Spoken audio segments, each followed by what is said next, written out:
Assalamualaikum warahmatullahi wabarakatuh.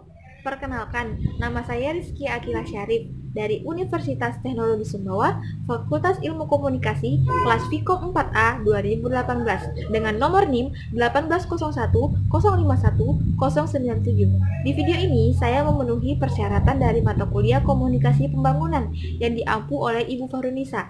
Nah, teman-teman, di sini dalam video kali ini, saya akan sedikit menjelaskan dan memaparkan materi saya tentang strategi menuju pembangunan yang berpusat pada rakyat, di mana pembangunan tersendiri adalah suatu proses yang ingin dicapai untuk kemajuan suatu perusahaan ataupun ide yang ingin dicapainya, di mana berkonotasi ke depan atau ke tingkat yang lebih tinggi. Nah, teman-teman, di sini juga ada yang dikatakan dengan kombinasi berbagai suatu struktur ataupun proses, yaitu proses ekonomi, proses sosial, dan juga proses politik. Gimana untuk mencapai kehidupan yang lebih baik?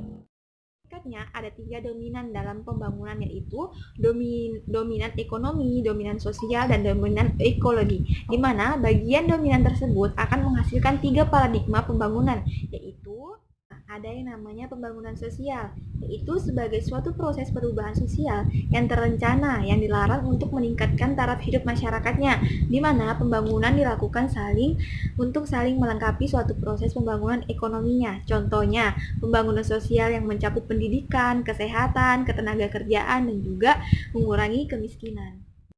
Yang kedua, pembangunan yang berwawasan lingkungan, di mana usaha meningkatkan kualitas manusia secara bertahap dengan memperhatikan faktor lingkungannya. Nah, contohnya seperti memanfaatkan sampah yang ada di lingkungan teman-teman untuk memiliki nilai jual. Yang ketiga, ada pembangunan yang berpusat pada rakyat, di mana ia memandang inisiatif dan kreatif dari rakyat sebagai sumber daya pembangunan yang utama. Nah, contohnya berpindah dari ketergantungan menjadi pemberdayaan.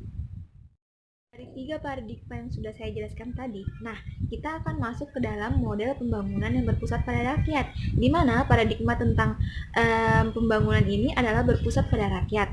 Nah, diawali dengan pemahaman tentang ekologi manusia yang menjadi pusat perhatian pembangunan. Adapun landasan ilmu lingkungan tentang ekologi, maka ilmu lingkungan tersendiri itu atau ilmu lingkungan ekologi itu dapat disebut sebagai ekologi terapan, di mana penerapan prinsip dan konsep, di mana suatu konsep itu adalah suatu tujuan.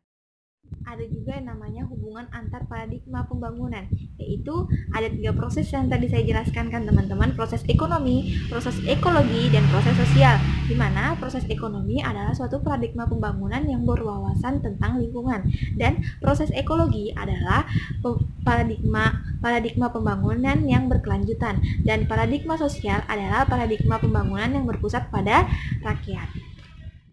Dari beberapa aspek, proses, dan juga paradigma yang saya jelaskan, ada yang namanya ekologi, ada yang namanya sosial, dan juga politik.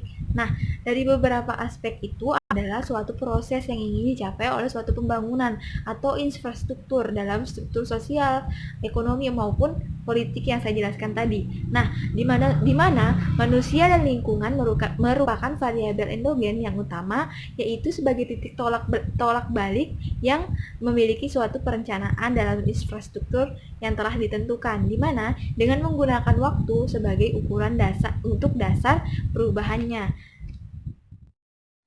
Dari beberapa poin yang saya jelaskan, ada sebagai proses, strategi, dan juga lain-lain sebagainya, itu tercantum dalam strategi menuju pembangunan yang berpusat pada rakyat, di mana untuk mencapai suatu proses yang ingin dicapainya.